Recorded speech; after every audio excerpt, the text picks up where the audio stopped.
like, share, subscribe and press the bell icon. दुनिया के सबसे पुरस्कार, खतरनाक और हैरानकुन जंगलात में सबसे नुमाया नाम अमेज़न रेन फॉरेस्ट का आता है। ये वो जंगल है जिसे अक्सर जमीन के फेफड़े भी कहा जाता है, लेकिन इसके अंदर छुपी हुई हकीकत इससे कहीं ज्यादा खौफनाक और सनसनीखेज है। ये जंगल तकरीबन 55 लाख मुरब्बा किलोमीटर पर फैला हुआ है और इसके अंदर ऐसे इलाके मौजूद हैं जहां आज तक कोई इंसान कदम नहीं रख सका। यहाँ के दरख्त इतने घने और ऊंचे हैं कि सूरज की रोशनी भी जमीन तक मुकम्मल तौर पर नहीं पहुंच पाती, जिसकी वजह से दिन के वक्त भी एक अजीब सा अंधेरा, नमी और खामोशी का राज होता है। इस जंगल में लाखों अक़साम के जानवर, परिंदे, रेंगने वाले जानदार और कीड़े मकोड़े मौजूद हैं, जिनमें से कई इतने जहरीले और खतरनाक हैं कि एक छोटा सा काटना भी इंसान की जान ले सकता है। लेकिन इन सब के बावजूद हालिया दिनों में जो खबर सामने आई है उसने इस जंगल के खौफ को एक नई सतह पर पहुंचा दिया है। कुछ मकामी कबाइल और एक्सप्लोरर्स ने दावा किया है कि उन्होंने एक ऐसा देवेकल सांप देखा है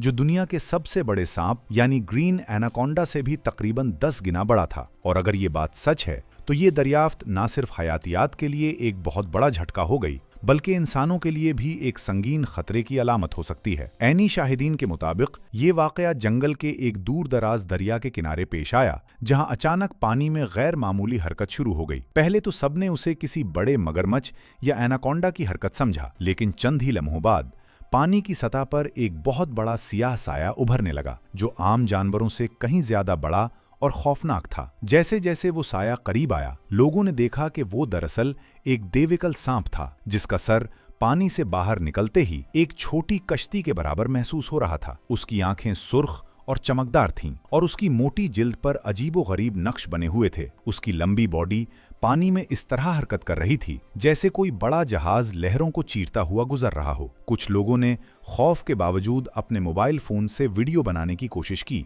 लेकिन घबराहट और अंधेरे की वजह से कोई वाज़ेह सबूत सामने न आ सका। यही वजह है कि कई साइंसदान और माहिरीन इस वाक़ये को एक अफवाह या मुबालगा करार देते हैं, लेकिन दूसरी जानिब कुछ माहिरीन इस इम्कान को मुकम्मल तौर पर रद्द भी नहीं करते, क्योंकि अमेज़न रेन फॉरेस्ट एक ऐसा खित्ता है जहां हर साल नई स्पीशीज दरियाफ्त होती हैं और अब भी इसका एक बड़ा हिस्सा मुकम्मल तौर पर अनएक्सप्लोर्ड है। तारीख हमें ये भी बताती है कि जमीन पर माजी में टाइटानोबोआ जैसे देविकल सांप मौजूद थे, जो आज के एनाकोंडा से कई गुना बड़े थे और तकरीबन 12 से 15 मीटर लंबे हो सकते थे। तो क्या ये मुमकिन है कि उनकी कोई बाकियात या नस्ल आज भी इस जंगल की गहराइयों में जिंदा हो और वक्तन फवक्तन इंसानों के सामने आती हो, या फिर ये सब इंसानों के जहन का वहम, खौफ या एग्जैजरेटेड कहानियों का नतीजा है जो नस्ल दर नस्ल मुंतकिल होती आई हैं। कुछ मकामी कबाइल का कहना है कि ये कोई आम जानवर नहीं, बल्कि एक जंगल का मुहाफिज है जो सिर्फ इस वक्त जाहिर होता है जब इंसान इसके इलाके में ज्यादा मुदाखलत करते हैं। उनके मुताबिक ये मखलूक सदियों से मौजूद है और बहुत कम लोगों को नजर आती है, जबकि जदीद साइंस अभी तक इसके वजूद को साबित या रद्द करने के लिए काफी शवाहिद हासिल नहीं कर सकी। हकीकत कुछ भी हो, लेकिन एक बात बिल्कुल वाज़ेह है कि अमेज़न रेन फॉरेस्ट आज भी दुनिया का सबसे बड़ा राज है, जहां हर दरख्त के पीछे एक नई कहानी, हर आवाज के पीछे एक नया खतरा और हर साया के अंदर एक अनजाना खौफ छुपा हुआ है। और शायद आने वाले वक्त में कोई ऐसी हकीकत सामने आए जो इंसान की सोच और साइंस दोनों को हैरान कर दे।